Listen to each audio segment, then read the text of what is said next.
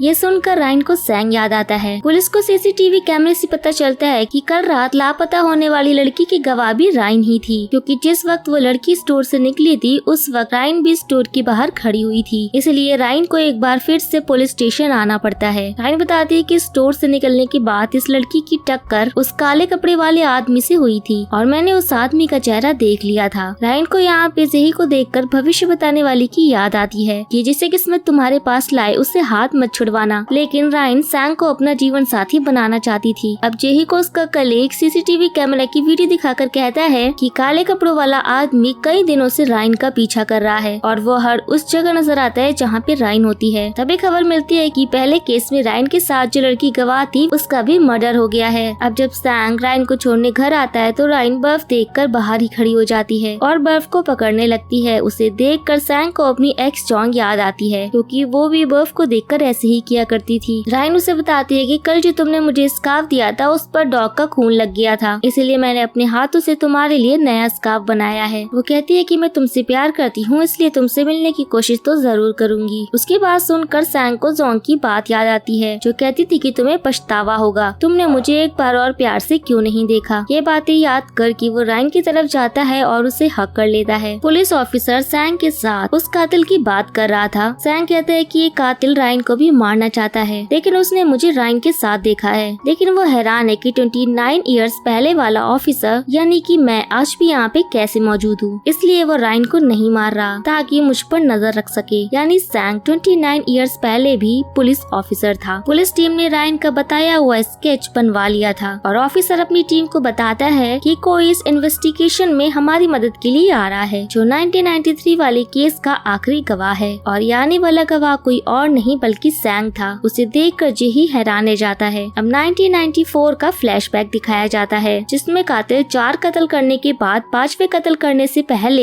एक लड़की को नोटबुक देकर उसको भरने का कहता है। उस वक्त सैंग पुलिस स्टेशन में बैठा इसी केस की इन्वेस्टिगेशन कर रहा था। सैंग यहाँ पर एक पुलिस ऑफिसर था और उस वक्त तभी वाला ऑफिसर भी सैंग के साथ था। कातिल ने जिस लड़की को नोटबुक दी थी वो एक जगह पर बैठी अपनी दोस्त को इस बारे में बता रही थी। तभी वहाँ से सैंग और ऑफिसर गुजरते हैं तो सैंग उससे पूछता है कि तुम्हें ये नोटबुक किसने दी। वो बता देती है। अब वो लोग उस लड़की का पीछा करते रहते हैं तो कातिल उस लड़की के पीछे आता है। सैंग यहाँ पहुँच जाता है। सैंग के पास अच्छा मौका था, वो कातिल को वहीं पकड़ सकता था, लेकिन सैंग का मेटामॉर्फोसिस शुरू हो गया था जिसमें सैंग का शरीर और उसके विंग्स हील हो गए थे और उसे कातिल को छोड़ के वहाँ से गायब होना पड़ा था। प्रेजेंट में जब हम वापस आते हैं तो सैंग पुलिस स्टेशन में टीम के पास आ गया था, जिसे देखकर जेही पूछता है कि सैंग अपने पैदा होने से पहले वाले केस का गवाह कैसे हो सकता है। सैंग बताता है कि जो पुलिस ऑफिसर केस की इन्वेस्टिगेशन करते हुए लापता हुआ था वो मेरे डैड थे। सैंग कातिल का बना हुआ स्केच देखकर बताता है कि ये उस कातिल का चेहरा नहीं है, तो वो सब हैरान हो जाते हैं। जेही उससे पूछता है कि तुम इस केस के बारे में इतना सब कुछ कैसे जानते हो। तो सैंग कहता है कि मैं मेरे डैड के लापता होने की वजह जानने के लिए बचपन से इन सब फाइल्स को स्टडी कर रहा था, इसीलिए मैं इस केस के बारे में जानता हूँ। तो बताता है कि जब मैं रायन को पहाड़ पे ढूंढने के लिए गया था तो मैंने उस कातिल को भी देखा था। उसके चेहरे पे बहुत सारा मेकअप था, वो अपना असली चेहरा छुपा रहा है। रायन रात के वक्त अकेली अपने घर जा रही थी और उसके पीछे एक आदमी आ रहा था, जिसे देखकर रायन उसे मारने लगती है तो वो बताता है कि मैं पुलिस ऑफिसर हूँ, मुझे ऑफिसर जेही ने आपकी सुरक्षा के लिए भेजा है क्योंकि आपका बॉडीगार्ड सैंग इस वक्त पुलिस की इन्वेस्टिगेशन में मदद कर रहा है। सैंग जेही को देखकर सोचता है कि ये पिछले जन्म में बड़ा प्रिंस था और इस जन्म में भी वैसा ही है। जेही की टीम को सैंग को अपनी टीम का हिस्सा हिस्सा बनाने पर एतराज था। जेही उससे कहता है कि हमें जल्दी पता चल जाएगा कि तुम्हारी लाल नोटबुक वाली बात सच है या नहीं। अब रायन अपनी दोस्त को बताती है कि मैं पिछले जन्म में एंजल थी क्योंकि मैंने अपने पर्ट देखे थे, पर असल में वो उसके नहीं बल्कि सैंग के पर थे। और अपनी दोस्त को वो बताती है कि मुझे वहाँ के किंग से प्यार हो गया था जिसके साथ मेरी शादी होने वाली थी, लेकिन शादी के दिन ही जंग शुरू हो गई थी। रायन की दोस्त को उसकी बातों पर विश्वास नहीं था। अब जब सैंग घर आता है तो पेल कहता है कि तुम दोनों तो काफी क्लोज आ गए हो। सैंग पूछता है कि तुम मेरा पीछा कर रहे थे। पेल उससे कहता है कि हम इस दुनिया से जाने वाले हैं तो तुम रायन के आसपास क्यों घूमते रहते हो। सैंग कहता है कि उसने कातिल को देखा था। पेल कहता है कि अगर उसे तुमसे प्यार हो गया तो क्या करोगे। सैंग उसकी बात का जवाब दिए बिना जाने लगता है तो पेल उससे कहता है कि अगर तुम उस पर तीर नहीं चला सकते तो क्या मैं चला दूं। सैंग इसका भी जवाब नहीं देता। रायन अपनी दोस्त को बताती है कि सैंग ने मुझे हक किया, इसका मतलब है कि वो मेरा बॉयफ्रेंड बन गया है। उसकी दोस्त कहती है कि उसने खुद तुमसे ये कहा था वो तुम्हें लाइक नहीं करता, पहले तुम ये पता करो कि वो सीरियस है भी या नहीं। रायन सैंग को मैसेज करके पूछती है कि कल मुझे पुलिस ने पुलिस स्टेशन बुलाया है तो क्या तुम मुझे छोड़ने आओगे। सैंग उसका मैसेज देख लेता है और अगले दिन पुलिस स्टेशन जाकर पूछता है कि क्या तुम लोगों ने रायन को यहाँ पर बुलाया है। उसे बताया जाता है कि वो पहले ही अपना बयान दे चुकी है। तभी सैंग को रायन की कॉल आने लगती है जिसे वो काट देता है। सैंग बताता है कि उस कातिल ने 1993 में 5 औरतों को मारने के बाद 29 इयर्स इंतजार किया और अब फिर से लापता होने वाली लड़कियों को मार दिया। दूसरी तरफ रायन सैंग की कॉल न उठाने की वजह से खुद ही पुलिस स्टेशन आ जाती है और सैंग का इंतजार करने लगती है। सैंग यहाँ पे आता है तो रायन को देखकर छुपने लगता है, लेकिन रायन ने उसे देख लिया था। तभी जेही के पास एक आदमी आता है जिसने हेलमेट पहना हुआ था। वो जेही को एक पैकेट देता है और बताता है कि आपकी डिलीवरी आई है। सैंग अब जब उसे खोल के देखता है तो उसमें 1993 वाली केस के सर्च ऑपरेशन की पिक्चर्स थी, जिसमें सैंग की पुलिस यूनिफॉर्म वाली पिक्चर भी थी। ये देखकर जेही शॉक्ड हो जाता है। रायन सैंग को बाहर लेके आके उससे पूछती है कि तुम शादीशुदा हो या तुम्हारी कोई गर्लफ्रेंड है, तो सैंग नहीं कहता है। रायन उससे पूछती है कि हमारा क्या रिश्ता है, तुमने उस वक्त मुझे हक क्यों किया था। सैंग कहता है कि तुम्हारे पास से एक बाइक गुजरी थी जिससे बचाने के लिए मैंने तुम्हें हक किया था। रायन कहती है कि तुम्हारा मतलब है हमारे बीच कुछ नहीं है। तभी वहाँ पे जेही आता है जिसे देखकर रायन कहती है कि आज मैं तुम्हारे साथ घर जाऊंगी। उसके साथ जाते हुए जेही कहता है कि तुम सैंग से दूर रहने के लिए मुझे इस्तेमाल कर सकती हो, लेकिन कभी उससे प्यार मत करना। रायन जब घर आती है तो उससे सैंग का गुड नाइट का मैसेज मिलता है जिसे देखकर वो खुश हो जाती है और फिर उसे तुरंत जवाब देती है और उसके मैसेज का इंतजार करने लगती है। लेकिन 3 घंटे गुजर जाने के बाद भी उसका कोई मैसेज नहीं आता तो वो थक कर सो जाती है। अगले दिन आँख खुलने पर फिर से वो अपना मोबाइल चेक करती है, लेकिन सैंग का कोई मैसेज नहीं था। रायन की कलीग डॉक्टर उसे समझाती है कि सैंग का ख्याल अपने दिमाग से निकाल दो, तो रायन कहती है कि मैं भी यही चाहती हूँ, लेकिन ये मुझसे नहीं हो रहा। अब रायन अकेली होटल में बैठी थी, तभी जेही उसके पास आकर बैठ जाता है। रायन कहती है कि मैं हैरान हूँ, तुम्हारा मेरे करीब आने पर भी कोई नुकसान नहीं हुआ। जेही को उसकी कोई बात समझ में नहीं आती और ये दोनों खाना खाने लगते हैं। सैंग दूर खड़ा उन्हें देख रहा था और उन्हें प्यार करवाने का सोचता है, लेकिन वो ऐसा नहीं कर पाता। अब रायन ने खाने के साथ बहुत ज्यादा ड्रिंक कर ली थी, इसलिए जेही उसे घर छोड़ने आता है। उसके दोस्त से वो कहता है कि उसने बहुत ड्रिंक कर ली है, इसलिए तुम उसका ख्याल रखना। वो रायन को बेड पर लिटाकर खुद मुंह धोने चली गई थी और रायन अब घर से बाहर निकल जाती है। बाहर आके वो सैंग को वॉइस मैसेज भेजती है कि मैं घर से बाहर निकल आई हूँ, इसलिए मुझे अपना एड्रेस भेजो वरना मैं यहीं बैठी रहूंगी। सैंग उससे एड्रेस बता देता है। रायन उसके घर आ जाती है। अगली सुबह जब रायन की आँख खुलती है तो वो अपने कमरे में थी। उसकी दोस्त उससे पूछती है कि कल रात तुम्हारे साथ क्या हुआ था, तो उसे याद आता है कि उसने कल रात सैंग को बताया था कि मैं एक एंजल थी और वो उड़ने की भी कोशिश करती है। उसे सैंग पकड़ लेता है। रायन को याद आता है कि उसने सैंग को कल रात किस भी की थी। अब सैंग पुलिस स्टेशन में बैठा हुआ था जहाँ पे एक कपल को लड़ते देखकर वो वहाँ से उठकर पुलिस स्टेशन चला जाता है। पुलिस स्टेशन के सामने वाली बिल्डिंग की छत पर जाकर अपने प्यार करवाने वाली पिस्टल निकाल कर उस आदमी का निशाना लेता है जो पुलिस स्टेशन में अपनी वाइफ की बजाय दूसरी औरत के पीछे था। गोली का असर होते ही वो आदमी अपनी वाइफ को हक कर लेता है और ये देखकर पुलिस स्टेशन में सब हैरान हो जाते हैं। सैंग उन्हें देखकर खुश हो रहा था, लेकिन तभी यहाँ पे जेही आ जाता है और वो सैंग की तरफ पिस्टल करके पूछता है कि तुम कौन हो। अब रात में जब रायन ने सैंग को किस की थी तो सैंग भी खुद को रोक नहीं पाता और वो उससे किस कर रहा था। उन्हें किस करते हुए डोंगचल ने देख लिया था जो डॉग बना हुआ था। वो अपने मन में कहता है कि सैंग इस बात को एक्सेप्ट नहीं करता कि उसे भी प्यार हो गया है, लेकिन ये प्यार की आग कहीं तुम्हारे शरीर को जला ना दे। अब से ही सैंग को उसके 29 इयर्स पहले की पिक्चर दिखाकर पूछता है कि मैंने फॉरेंसिक रिपोर्ट निकाली है, ये दोनों पिक्चर्स एक ही आदमी की हैं और ये तुम्हारी पिक्चर्स हैं। सैंग कहता है कि अगर मैं तुम्हारी जगह होता तो पहले चेक करता कि मुझे पिक्चर्स किसने भेजी हैं और कहता है कि पहले वाले केस में भी कातिल ने पुलिस को आपस में लड़वा दफना दिया था और अब भी वो यही कर रहा है। यही जब वापस आता है तो उसका एक कलीग उसे बताता है कि सैंग की पिक्चर्स नकली एड्रेस और नकली कोरियर से भेजा गया था। तभी कोई जेही से मिलने आता है जो होटल से लापता होने वाली लड़की का पति था। वो उस आखिरी गवाह रायन से मिलना चाहता था लेकिन जेही उसे मना कर देता है। सीओ का लवर किम ऑफिस में लड़की को गलत नजर से देख रहा था। ऑफिस के बाद मेडिकल स्टोर से निकलता देख कर किम उसकी हालत पूछने जाता है तो घबरा के ठीक होने का बोल के वो वहाँ से निकल जाती है। अब सैंग रायन के बारे में सोच रहा था कि क्या मैं रायन को जेही से प्यार करवा दूं और खुद उनके बीच से हट जाऊं, लेकिन उसका दिल ऐसा करने के लिए नहीं मानता। सैंग अब अपने घर में अपने दोस्तों के साथ खाना खा रहा था। तभी डोंग पूछता है कि लोग किस क्यों करते हैं, तो सैंग परेशान होकर पूछता है कि तुमने देख लिया? तो डोंग कहता है कि मैंने कुछ देखा था, वो इतना बुरा था कि मुझे देखकर गुस्सा आ गया। सैंग उसकी बात सुनकर डर जाता है कि डोंग ने उसे और रायन को किस करता हुआ देख लिया, लेकिन फिर डोंग बताता है कि मैंने टीवी में किस वाला सीन देखा जो बहुत बुरा था। पर पेल को सैंग पर शक हो जाता है। अब रायन हॉस्पिटल से जब वापस जा रही थी तभी उससे सीओ का हस्बैंड मिलता है। वो उससे सीओ के बारे में सवाल करने लगता है लेकिन उसे कुछ खास पता नहीं चलता और आगे जाते वक्त उसे रास्ते में सैंग मिलता है जो कि उसके लिए परेशान था। रायन उससे नशे में किस करने की माफी मांगती है और उससे कहती है कि वो उसे लाइक करती है। सैंग अब पुलिस स्टेशन में था और रायन के बारे में सोच रहा था, लेकिन तभी वहाँ पे एक लड़की आती है। उसे देखकर सब डर जाते हैं क्योंकि वो अलग ही टाइप की लग रही थी। ये लड़की कोई और नहीं बल्कि रायन ही थी। वो सैंग को लेकर एक बंद गली के पास आती है। ये उसे हिप्नोटिज्म में नजर आई थी। तो बताते हैं कि किडनैप होने वाली लड़की को शायद यहाँ मारा गया था क्योंकि ये जगह मुझे सपने में नजर आई थी जिसमें कातिल ने लड़की को मार के दफना दिया था। यही उसकी बातों पर विश्वास नहीं करता तो सैंग बताता है कि 1993 वाले केस में स्कूल गर्ल्स इसी गली से गायब हुई थी। रायन, सैंग और जेही एक जगह से गुजर रहे थे तो वहाँ पे एक घर को देखकर सैंग रुक जाता है और उन्हें बताता है कि ये पहले मेरा घर था। रायन और सैंग उस घर के अंदर चले जाते हैं लेकिन जेही वहीं खड़ा रहता है। वहाँ पे एक पड़ोसी औरत आती है जिससे जेही बताता है कि मैं एक पुलिस ऑफिसर हूँ और इस जगह के बारे में पता करने आया हूँ। तो वो औरत बताती है कि मैं यहाँ पे 40 साल से रह रही हूँ। वो सैंग के घर के बारे में बताती है कि इस घर में 4 लड़के रहते थे जो 20 साल पहले यहाँ से चले गए। वो एक पिक्चर्स भी दिखाती है जिसमें सैंग और उसके 3 दोस्त थे। वो पिक्चर्स भी लाके दिखाती है जिसमें सैंग और उसके 3 दोस्त थे। यही सैंग की पिक्चर देखकर उससे पूछता है कि क्या इस लड़की की शादी नहीं हुई थी, तो वो औरत मना कर देती है और बताती है कि उनका एक डॉग भी था जिसका नाम डोंगचल था। जेही को सैंग का डॉग डोंगचल याद आता है जिसे वो हॉस्पिटल में लेकर गया था। ये सब बातें सुनकर वो बहुत परेशान हो जाता है। अब सैंग के पास डोंगचल आके उसे बताता है कि मैंने तुम्हें और रायन को किस करते हुए देख लिया था। डोंगचल कहता है कि सैमसंग ने कहा था कि अगर तुमने किसी लड़की से प्यार किया तो कुछ बुरा हो जाएगा। सैंग सोचता है कि अभी तक कुछ बुरा नहीं हुआ, तो इसका मतलब ये है कि रायन वाकई एंजल है। जेही अपने ऑफिस में बैठा सैंग की पिक्चर्स देख रहा था। तभी वहाँ पे उसका एक टीम मेंबर आता है। वो उससे पूछता है तो जेही कहता है कि ये सैंग के डैड की पिक्चर्स हैं। तो वो उससे कहता है कि मैंने लव रूम में एक बहुत पुरानी पिक्चर देखी थी जिसमें बिल्कुल सैंग जैसा आदमी था। ये सुनकर जेही एक बार फिर से सोच में पड़ जाता है। कातिल सीओ के बैग से एक पेज निकालता है जिसमें रायन का नंबर लिखा हुआ था। अब वो कातिल रायन को फंसाने का प्लान बनाता है और उसी लड़की के नंबर से उसे मैसेज करके कहता है कि मेरी मदद करो। अगले दिन जेही उसी टीम मेंबर के साथ लव रूम में वो सैंग की पिक्चर देखने आता है, लेकिन उन्हें वहाँ पर वो पिक्चर नहीं मिलती क्योंकि पार्क ने वो पिक्चर वहाँ से उतार दी थी ताकि कोई सैंग की हकीकत ना जान सके। दूसरी तरफ रायन उस लड़की की मदद के लिए चली जाती है। सैंग उसके हॉस्पिटल के बाहर ही था पर उसे जाता देख नहीं पाया था। इधर जेही अपने टीम मेंबर से कहता है कि चेक करो सीओ का नंबर चल रहा है या नहीं। उसका कल एक मेंबर चेक करके बताता है कि ये नंबर कल रात एक्टिव हुआ था। जेही समझ जाता है कि रायन खतरे में और वो उसे बचाने जाता है। सैंग जेही से मिलने पुलिस स्टेशन आता है और रायन का पता चलने पर वो भी उसके पीछे जाता है। अब रायन जब बिल्डिंग में जाती है तो हाथापाई में वो जख्मी हो जाती है। उससे पहले कि उसकी जान को खतरा होता पुलिस वहाँ पे आ जाती है और वो कातिल भाग जाता है। रायन को हॉस्पिटल भेज दिया जाता है। सैंग के पहुँचने पर वहाँ पे उसे एक लाश नजर आती है। वो डरते डरते उस लाश पे से कपड़ा हटाता है पर वहाँ पे रायन नहीं थी तो उसे सुकून मिलता है। अब रायन का ऑपरेशन हो रहा था और उसे अपना पिछला जन्म दिखाई देता है जहाँ पर उसे महल के सिपाहियों ने पहाड़ से गिरा दिया था, लेकिन किसी विंग वाले लड़के ने उसे गिरने से बचा लिया था। अब रायन का ऑपरेशन सक्सेसफुल होता है और उसे होश आ जाता है। रायन को सपने में फिर से अपना पिछला जन्म नजर आता है जहाँ पे वो सोई थी। उसे एक बच्चा नजर आता है जो उसे कहता है कि अगर तुम अपने प्यार से मिलना चाहती हो तो इस बर्फ के फूल की पत्ती को गिरने से पहले अपनी उंगली पर रख लेना, फिर तुम उसे देख लोगी तो सोही ऐसा ही करती है। तो उसे सैंग नजर आता है जो कि सोही पर तेल चलाने वाला था और तभी रायन की आँख खुल जाती है और सैंग उसके पास ही बैठा था। उसे देखकर रायन कहती है कि वो एंजल मैं नहीं बल्कि तुम थे। तो सैंग उसकी बातों पर हैरान हो जाता है है। अब जे ही सैंग और उसके दोस्तों के पिक्चर्स हाथ में लेकर उसके घर के बाहर खड़ा था। तभी सैंग के दोस्तों को बाहर आता हुआ देखकर वो सोचता है कि आखिर ये लोग हैं कौन। तभी हमें 500 साल पहले का सीन दिखाया जाता है, जहाँ पर सैंग सोही पर तीर चलाने वाला था। वहाँ पे एक बच्चा भी खड़ा था। जब सैंग सोही पर तीर चलाता है तो वो बच्चा तीर का रुख बदल देता है और वो सैंग के दिल पर ही लग गया था, जिस कारण से सैंग को सोही से प्यार हो गया था। और प्यार की वजह से सैंग ने अपने पर भी जला दिए थे, क्योंकि उसे सोही के पास जाना था। और सोही की शादी बड़े प्रिंस से हो गई थी, लेकिन वो खुश नहीं थी, क्योंकि उसे भी सैंग से प्यार था। शादी के दिन सैंग को देखकर सोही सैंग के पास आके खड़ी हो गई थी, क्योंकि बड़ा प्रिंस उसे मिलवा सकता था। लेकिन छोटे प्रिंस की माँ ने सोही और बड़े प्रिंस को तो मरवाने के लिए आदमी भेजे थे। सैंग को पता चल जाता है कि वो लोगों पर तीर चलाने वाले थे, इसलिए वो भागकर सोही के आगे आ गया था। उसे बहुत सारे तीर लग गए थे। सोही को उस बच्चे ने बताया था कि अगर तुम सैंग से मिलना चाहती हो तो तुम्हें पहाड़ से गिरकर मरना होगा और फिर तुम्हारा अगला जन्म होगा, जिसमें तुम्हारा लाल धागा सैंग के साथ जुड़ जाएगा। और सोही ने उस बच्चे की बात मानकर पहाड़ से छलांग लगा दी थी और वो मर गई थी। और फिर सैमसंग ने सैंग को सोही की लाश दिखाकर कहा था कि जब तक तुम्हारे जले हुए पर ठीक नहीं होते तब तक तुम यही तकलीफ बर्दाश्त करोगे और तुम जिस भी लड़की से प्यार करोगे वो मर जाएगी। तब बहुत सालों बाद सोही का जन्म जोंग के नाम से हुआ था। ये वही जोंग थी जिससे सैंग प्यार करता था और वो 1993 वाले केस में मारी गई थी। जोंग की मौत के बाद सैमसंग ने उसे कहा था कि मैंने तुम्हें मना किया था कि तुम किसी लड़की से प्यार नहीं कर सकते, क्योंकि इसी में तुम्हारी भलाई है। अब जेही सैंग के साथ खाना खाने के लिए होटल में आता है। जेही ने सैंग के हाथ पे चोट लगी देखी थी, लेकिन कुछ देर बाद उस चोट का निशान भी नहीं था। तो जेही उससे पूछता है कि तुम्हारी चोट इतनी जल्दी कैसे ठीक हो गई, लेकिन सैंग उसे कोई भी जवाब नहीं देता और चला जाता है। जेही सैंग का यूज किया हुआ स्ट्रॉ अपने साथ ले जाता है और फिर इसे फॉरेंसिक के लिए लेबोरेटरी में देता है। अब किम के ऑफिस के एम्प्लॉय अपने ऑफिस के बाथरूम में जाकर रोने लगती है, क्योंकि कल रात उसे एक आदमी ने नोटबुक दी थी और उसे भरने के लिए कहा था और उस आदमी ने धमकी दी थी कि अगर तुमने ये नोटबुक नहीं भरी तो मैं तुम्हें मार दूंगा। वो लड़की अपने काम से वापस जाती है तो किम उसका पीछा करने लगता है। वो नहीं जानता था कि पुलिस ऑफिसर उस पर नजर रखे हुए हैं। वो लड़की अपने घर जा रही थी पर उसे शक था कि कोई उसका पीछा कर रहा है और वही कातिल अचानक से उसके पीछे आके हमला कर देता है। वो उसे बेहोश करके अपने साथ ले जाता है और अब अगले दिन ऑफिस में ना ही किम आया था ना ही वो लड़की। पुलिस को जिस जगह से सीओ की लाश मिली थी वहाँ से किम की सिगरेट का टुकड़ा भी मिला था, जिसका फॉरेंसिक टेस्ट करवाया गया था। रिपोर्ट से पता चल गया था कि कातिल कौन है, क्योंकि दोनों डीएनए सैंपल आपस में मैच हो गए थे। किम एयरपोर्ट पर आ गया था क्योंकि वो कोरिया से निकलना चाहता था, लेकिन जेही की टीम वहाँ पहुंचकर उसे अरेस्ट कर लेती है। जेही उससे कल रात गायब होने वाली लड़की के बारे में पूछता है, लेकिन किम उसकी बातों का जवाब नहीं देता। जेही को उसकी गर्दन पर निशान नजर आता है, जिससे वो समझ जाता है कि ये वही निशान है जो रायन के नाखून मारने पर बने थे। अब जेही को सैंग के इस्तेमाल किए हुए स्ट्रॉ का फॉरेंसिक टेस्ट मिलता है। उसे पता चलता है कि उस पर तो किसी का डीएनए मौजूद है ही नहीं। ये सुनकर वो बहुत हैरान होता है, क्योंकि उसे समझ ही नहीं आ रहा था कि सैंग असल में कौन है। अब रायन को हिप्नोटाइज करने वाला डॉक्टर सैंग को मिलकर उससे बताता है। रायन ने हिप्नोटाइज के दिन वो सब बताया जो जोंग के साथ हुआ था और वो रिपोर्ट उसको देकर वहाँ से चला जाता है। सैंग वो रिपोर्ट खोलने लगता है, लेकिन उसके हाथ गायब होने लगते हैं और तभी जेही ने उसके हाथ गायब होते हुए देख लिए थे। कुछ ही देर में उसके हाथ वापस आ जाते हैं और वो मौके का फायदा उठा के वहाँ से भाग जाता है। जेही उसके पीछे आता है पर सैंग छुप जाता है। सैंग घर आके वो रिपोर्ट पढ़ता है तो उसे पता चलता है कि रायन ने डॉक्टर को अपने पिछले 2 जन्मों के बारे में बताया था, जिसमें वो सोही और जोंग थी। ये सब पढ़ने के बाद वो रायन से मिलने उसके घर जाता है तो उसे पता चलता है कि रायन पहाड़ों पर गई हुई थी। रायन अपना कैलेंडर देखती है तो उसे याद आता है कि फर्स्ट डेट को वो पहाड़ पर जाने वाली थी, लेकिन वहाँ पे वो सैंग को देख के उसके साथ खाना खाने चली गई थी और माफी मांगना भूल गई थी। इसका मतलब था कि रायन का भी एक आखिरी दिन बचा था, इसीलिए वो पहाड़ पर माफी मांगने के लिए जाती है। इसके बाद वहाँ सैंग आ जाता है, जिसे देखकर रायन हैरान हो जाती है। उसके पास आके वो उसे हक कर लेता है, क्योंकि रायन ही उसकी सोही और जोंग थी और उस आदमी की भविष्य वाली बात भी पूरी हो गई थी, जिसमें उसने बताया था कि माफी मांगने की बात रायन के पास वो लड़का आ जाएगा जिसे रायन के पास्ट का पता होगा। अब कुछ समय पहले का सीन दिखाया जाता है, जब जेही ने सैंग के हाथ गायब होते हुए देखे थे तो वो रायन के पास आकर उसे सैंग के हाथ गायब होने के बारे में बताता है। वो कहता है कि सैंग इंसान नहीं है, जब तक उसकी असलियत पता नहीं चलती तब तक उससे दूर रहो। जेही ने रायन का पीछा किया था और उसे पहाड़ पे वो दोनों हक करते हुए दिखाई देते हैं। ये देखकर वो जल जाता है। सैंग रायन को उसके घर छोड़ने आता है तो रायन उससे पूछती है कि तुम कोई एलियन या भूत तो नहीं। फिर वो उसकी पूछने पर बताती है कि जेही ने तुम्हारे हाथ गायब होने का बताया था, लेकिन कोई जो मर्जी कहे मैं तो तुमसे प्यार कर ही चुकी हूँ। तो सैंग उसकी बातों पर स्माइल करने लगता है। सैंग जेही के पास पुलिस स्टेशन आता है और उससे पूछना चाहता है कि क्या तुम जानना चाहते हो कि मैं कौन हूँ। वो जेही कहता है कि तुम खुद ही बता दो। तो वो बताता है कि 1993 वाले पिक्चर्स में कोई और नहीं बल्कि मैं ही हूँ। मैं रायन को लाइक करता हूँ। जेही कहता है कि तुम मेरे साथ टक्कर लेना चाहते हो। तो सैंग कहता है कि ये तो मैं भी जानना चाहता हूँ कि हम दोनों फिर से एक बार आमने सामने क्यों आ गए हैं। सैंग अब जाके अपने दोस्तों को बताता है कि सोही और जोंग नया जन्म लेकर रायन की शक्ल में मेरे पास आ गई है। तो पेल कहता है कि हम इस दुनिया से जाने वाले हैं और तुम्हारा आखिरी मेटामॉर्फोसिस भी शुरू होने वाला है। सैंग कहता है कि मैं उस दिन तक रायन के साथ रहूंगा जिस दिन तक मैं गायब नहीं हो जाता। सैंग रायन को लेने जा रहा था, तभी उसे पता चलता है कि कोई उसका पीछा कर रहा है। वो जेही का आदमी था। वो उस पर ध्यान दिए बिना रायन के पास जाता है। वो एक अच्छा सा ड्रेस पहन के बाहर आती है। उसे देख कर सैंग खुश हो जाता है। वो सैंग से पूछती है कि तुम थोड़ा थोड़ा गायब होने लगे हो, क्या इसका मतलब ये है कि तुम पूरी तरह से गायब होने वाले हो? अब तुम जाओगे तो मेरे पास वापस कब आओगे? सैंग कहते हैं कि एक हफ्ता या महीना भी लग सकता है। तो रायन कहती है कि इतना इंतजार तो मैं कर ही लूंगी। फिर सैंग कहता है कि कभी 5 या 10 साल भी लग जाते हैं। तो रायन कहती है मैं इतना लंबा इंतजार नहीं कर सकती, इसीलिए तुम्हें इससे रोकना होगा। सैंग कहता है कि अगर मेरे बस में होता तो मैं कुछ कर लेता, जिस पर रायन उदास हो जाती है। सैंग जब घर आता है तो उसके तीनों दोस्त आपस में लड़ रहे थे। जेही को किम के एम्प्लॉय की लाश मिलती है तो पोस्टमार्टम में किम का डीएनए मिलता है। तो वो कहता है कि मैंने सीओ के अलावा किसी को भी नहीं मारा। जेही उसे वो रेड बुक दिखा के पूछता है कि वो उस लड़की के पास से भी मिली है। उसे देखकर वो डर जाता है। किम सेल में बैठा सोच रहा था कि मुझे मारने वो जेल में नहीं आएगा। अब डोंगचल और पेल को हम देखते हैं वो पूरी तरह से गायब हो चुके थे। डेटिंग एकेडमी में डोंग भी उन दोनों की तरह गायब होने लगता है। सैंग अपनी कार में रायन के हॉस्पिटल के बाहर बैठा उसका इंतजार कर रहा था। तभी सैंग की नजर दूर खड़े काले कपड़ों वाले आदमी पर पड़ती है। उसे देखकर वो वहाँ से भाग गया था तो सैंग भी उसके पीछे भागने लगता है। रायन बाहर आती है तो सैंग अपने कार में नहीं था। वो सोचती है कि सैंग कहीं गायब तो नहीं हो गया। तभी सैंग वहाँ आ जाता है और रायन उसे गले लगा लेती है। सैंग कहता है कि अब जितना टाइम भी बचा है हम दोनों से साथ में बिताएंगे। अगली सुबह जब रायन की आँख खुलती है तो सैंग को अपने करीब देखकर वो कहती है कि मैं खुश हूँ, तुम अभी भी यही हो। किम जेल में अकेला था क्योंकि बाकी सब खाना खाने के लिए गए थे। वो एक ऑफिसर से पूछता है कि तुम खाना क्यों नहीं खा रहे। वो उससे कहता है कि मुझे बुखार है, जिस पर वो ऑफिसर उसके लिए दवाई लेने जाता है। तभी उसके पास वो एक आदमी आता है। किम समझता है कि वो ऑफिसर है लेकिन वो कातिल था। जेही और उसकी टीम किम के ऑफिस की तलाशी लेने आते हैं। वो किम की फाइल चेक करते हैं तो उसमें उसे एक लाल नोटबुक नजर आती है। जब वो नोटबुक खोलता है तो अंदर से वो खाली थी, लेकिन एक पेज पर लिखा हुआ था कि जो भी हो जाए तुम्हें तो मार कर ही रहूंगा। रायन एक आदमी का डॉग हॉस्पिटल में चेक करके बताती है कि सर्जरी लास्ट ही ऑप्शन है, जिस पर वो आदमी उससे कहता है कि तुम झूठ बोल रही हो। रायन शॉक्ड हो जाती है क्योंकि ये आवाज उस कातिल जैसी थी। रायन मुड़कर उसकी तरफ देखती है तो वो डरावनी शक्ल बनाकर उसकी तरफ देख रहा था। वो रायन की तरफ बढ़ता है और रायन के हाथ से गिरा हुआ स्कैल्पेल उठाता है। रायन के पास यहाँ भागने की जगह ही नहीं थी। अब हमें पिछले दिसंबर की एक बर्फीली रात का सीन दिखाया जाता है जिसमें सीओ किम को दिखाया जाता है। किम का अफेयर चल रहा था। वो दोनों एक होटल में चले गए थे। सीओ के हस्बैंड शॉल ने उन दोनों को देख लिया था। तभी उसने फैसला किया था कि वो फिर से खून करना शुरू कर देगा और पहला खून अपनी पत्नी सीओ का करेगा और उसके पास एक लंबी लिस्ट थी। सीओ के बाद वो किम के पीछे था। किम जेल में सुरक्षित था लेकिन अब उसने किम को भी मार डाला। अब उसका अगला प्लान केस की आखिरी गवाह रायन को मारने का था, जिसके लिए उसने अपने डॉग को खुद मारकर जख्मी किया ताकि बहाने से वो उसके हॉस्पिटल में जा सके। जेही को जब किम के खून की खबर मिलती है तो उससे रायन की चिंता होने लगी थी। शिव रायन के करीब आकर पूछता है कि क्या ये डॉग बाकी सर्जरी के बाद ठीक हो जाएगा। तो रायन उससे उसका स्कैल्पेल वापस मांगती है। तभी नर्स वहाँ पे आ जाती है, जिसके बाद रायन डॉग की सर्जरी करने लगती है। शॉल वहाँ से चला गया था। जेही और सैंग हॉस्पिटल आते हैं। रायन उनको सारी बात बताती है, जिस पर वो कहता है कि अब तुम्हें रायन को बचाने के लिए जल्दी शॉल को ढूंढना होगा। सैंग के पास सैमसंग आता है जो उससे रायन का दूर रहने का कहकर वार्निंग देता है कि तुम बहुत जल्दी मेटामॉर्फोसिस में चले जाओगे। तो सैंग कहता है कि अब मैं नहीं जाऊंगा। सैमसंग कहता है कि आज वो काम होगा जो 500 साल पहले नहीं हुआ था, यानी कि सोही को 500 साल पहले बड़े प्रिंस के लिए मर जाना चाहिए था। वो रायन को एक पार्क में लेकर जाता है और उससे पूछता है कि क्या तुम्हें ये पार्क याद है। रायन कहती है कि ये वही पार्क है जहाँ मैंने तुम्हें पिछले जन्म में मिलने के लिए बुलाया था। फिर सैंग रिंग निकाल के उसे रिंग पहनाता है और वो उसे आई लव यू बोलता है, जिस पर रायन भी उसे रिंग पहनाती है। सैंग डोंगचल के पास जाकर उसे अपना कोकुन देता है और कहता है कि टाइम आने पर तुम्हें इस पर तीर चलाना होगा। डोंगचल सैंगसन के कोकुन को देखकर समझ जाता है कि तीर चलाने का वक्त आ गया है और वो गोल्डन तीर उठाकर उसकी तरफ निशाना लेता है। उसका निशाना कामयाब हो गया था। तीर सैंग को लगता है। वो उसे अपने सीने से निकाल कर उस क्यूर कॉन को तोड़ देता है। अब सैंग बिना गायब हुए नॉर्मल रह सकता था। रायन जेही के साथ कार में जा रही थी जिसमें शॉल ने बॉम्ब लगाया हुआ था, जिसका टाइम पूरा हो गया था और वो फट गया था। शॉल जेही की कार की ब्लास्ट ब्लास्ट होने का इंतजार कर रहा था। जैसे ही कार ब्लास्ट होती है जय भी गिर जाता है। वो आग बुझाने की कोशिश करता है जो कि बहुत तेज थी। तभी जय को कार के ऊपर सैंग नजर आता है। उसने रायन को उठाया हुआ था, वो उड़ रहा था। उसके पर जल रहे थे लेकिन रायन सुरक्षित थी। शॉल ये सब देख के डर के भागता है तो सैंग भी उसके पीछे भागता है। सैंग उसके पास पहुंच जाता है और उन दोनों में लड़ाई होती है। सैंग उसका गला दबा रहा था लेकिन शॉल उसकी पीठ में एक खंजर मारता है, लेकिन सैंग उसे ही धक्का मार के बिल्डिंग से नीचे फेंक देता है और नीचे लगे सरिये उसके शरीर में घुस जाते हैं। सैंग अपनी पीठ से चाकू निकाल के वहीं फेंकता है और गिर जाता है। उसकी आंखें बंद होने लगी थी। रायन और जे ही सैंग के पास आते हैं। दूसरी तरफ सैंग के दोस्त भी इस दुनिया को गुड बाय कहते हुए गायब हो गए थे। टीवी में इस केस के बारे में बताया जा रहा था कि शॉल एक अनाथ लड़का था जिसने सबसे पहला खून अपनी माँ का किया, जिसने उसे अनाथ आश्रम में छोड़ा था। दूसरा कत्ल अनाथ आश्रम की डायरेक्टर का किया जो उसे मारा करती थी, और तीसरी औरत उसकी मकान मालकिन थी जिसे देखकर उसे अपनी माँ की याद आती थी। इतने कत्ल करने के बाद उसमें हिम्मत आ गई और उसने औरतों के साथ गुनाहों के नाम पर कत्ल करना शुरू कर दिया, और मारने के बाद वो केस के गवाहों को भी नहीं छोड़ता था। 1994 में एक लड़की का खून करने के बाद पुलिस ने उसे पकड़ा तो वो भाग गया था, लेकिन इसी बीच उसका एक्सीडेंट हो गया था और एक्सीडेंट के बाद उसका जिसने इलाज किया वो सीओ थी, और उसने सीओ से शादी करने के बाद खून करना बंद कर दिए थे। लेकिन ठीक 28 साल बाद अपनी वाइफ सीओ और किम का अफेयर देखने के बाद वो फिर से मर्डरर बन गया। रायन सैंग के गायब होने के बाद वो उसके पुराने घर आती है जहाँ पर उसकी यादें थी। वहाँ सैंग को याद करके वो फिर से रोने लगती है क्योंकि जिसको पाने के लिए उसने इतना लंबा इंतजार किया वो उसे छोड़कर चला गया था। यही लगातार 2 दिन रायन के घर आता है लेकिन वो उससे नहीं मिलती। तीसरे दिन जब वो घर आता है तो रायन दरवाजा खोलती है। रायन उसे लेके बाहर आती है। वो कहती है कि मैं ठीक हूँ। जय उसे कहता है कि मेरे लिए इतना ही काफी है कि तुम ठीक हो, अब मैं तुमसे कभी नहीं मिलूंगा। फिर उसे हक कर लेता है। सैंग के जाने के बाद फिर से रायन ने पहाड़ पर जाना शुरू कर दिया था। यहाँ पे आकर वो सैंग से मिलने की दुआ करती थी। रायन आखिरी दिन पहाड़ पर आती है और विश मांगकर वापस जाने लगती है तो उससे पीछे से सैंग की आवाज सुनाई देती है। उसे देखकर वो उसके पास आके छू के पूछती है कि क्या तुम वाकई में सैंग हो। सैंग कहता है कि मैं दोबारा जन्म लेकर आ गया क्योंकि तुमने मुझसे मिलने के लिए बहुत दुआएं की थी। सैंग उसे बताता है कि मैं फेरी नहीं रहा क्योंकि क्यों कौन से निकलने की कोशिश में मैंने अपने पर खो दिए। अब मुझे मेटाफॉर्मेसिस में जाने की चिंता भी नहीं है। ये सुनकर रायन खुशी से उसे हक कर लेती है। कुछ सालों बाद का सीन दिखाया जाता है जहाँ पे रायन और सैंग की बेटी थी। रायन और सैंग स्कूल के पास बैठे हुए थे। रायन ने उसके गोद में सर रखा हुआ था। दोनों एक दूसरे को देखते हुए सोच रहे थे कि हमारी लाइफ में ये मिरेकल है, हम दोनों एक दूसरे के साथ हैं। और यहीं पे हमारी इस सीरीज की हैप्पी एंडिंग हो जाती है। सो गाइस, आपको ये वीडियो कैसा लगा हमें कमेंट में जरूर बताइएगा। वीडियो को लाइक और चैनल को सब्सक्राइब करना बिल्कुल भी ना भूले। तो अब मिलते हैं नेक्स्ट वीडियो में, तब तक के लिए take care and tata bye bye.